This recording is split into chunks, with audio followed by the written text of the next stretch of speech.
I'm not a lucky person, and in this video I'm going to share my failing journey of finding my first job as a software engineer.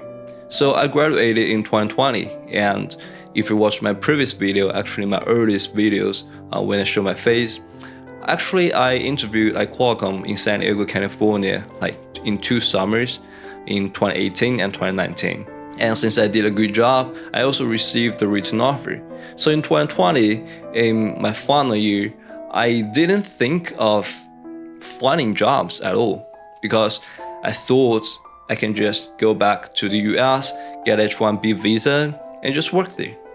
However, in 2020, pandemic came and Donald Trump became the president, and my plan to work in US is becoming very, very difficult. Therefore, I started to looking for jobs in Singapore in 2020. At that time, most of the companies, they just don't have the open positions. And in the second semester, when the wave is coming, when a lot of students, they're coming out to find jobs, it is really challenging. So I just applied a lot of companies, interviewed a lot of companies. I always think I'm a competent person. I have very experienced internship.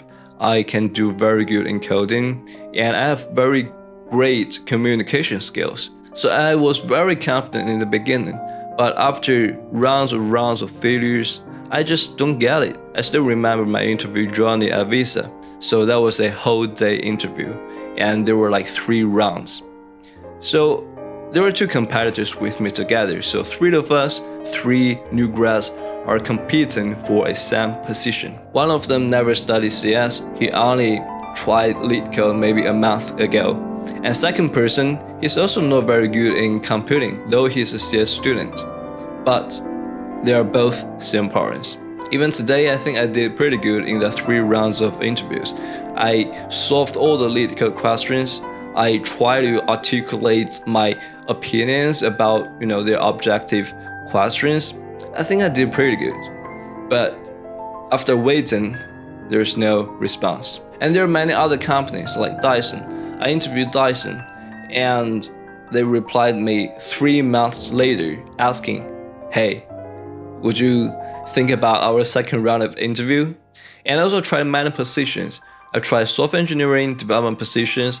I also tried machine learning positions. So previously, I did have a lot of hands-on experience with machine learning. And I even wanted to try the front-end position, though I'm not that familiar. However, I did make some websites back when I was in college. So I had some JavaScript skills.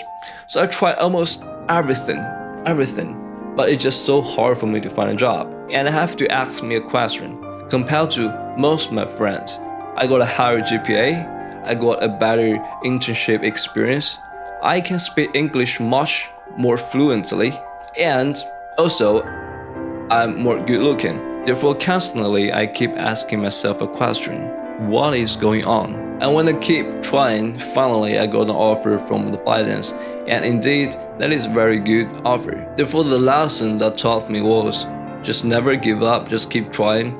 If you really want to do something, you keep trying, and there will be a good outcome. And the second point is, a lot of new grads, they really wish to find a good position as their first job. Of course, every new grad, they want to find a better company, find a better position, got a better job, higher pay. But, this is just not the end of your life. You can always switch. You can always resign and join another company to get a better offer. And when you're staying in a company for a very, very long time, that's actually a huge step because your compensation is higher, you have a lot of stocks.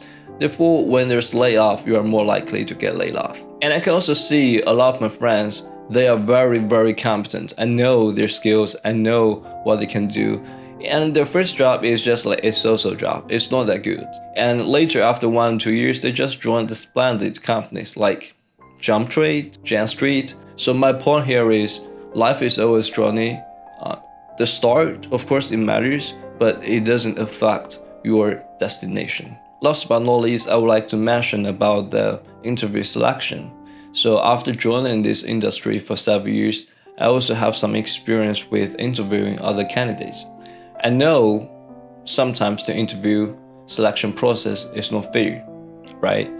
Maybe your interview is missed by someone. Maybe the interviewer is not in good mood on that day and they just pass you. A lot of possibilities could happen, but I think what most important is you should always show your strength of growing, show your curiosity, show your passion. Because the interviewers, though during interview process, many of them will just think about what you can do right now instead of your future growth, your capabilities in the future.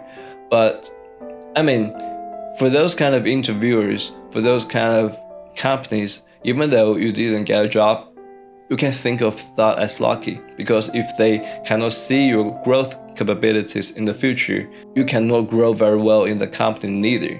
But if a company really does value its employees, can see the potential, they will see your difference.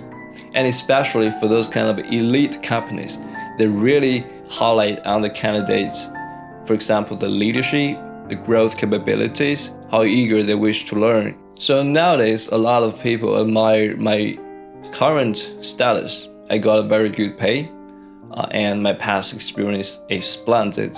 But maybe little people know how much failure I've faced, how much effort I've put, and how much tears I've erased while sleeping. What doesn't kill you makes you stronger. I do hope all the grads right now, no matter you are eagerly searching for a new job or you currently have a very good offer, you can always just keep doing. Keep your passion, always stay on, and all the best. See you in the next video.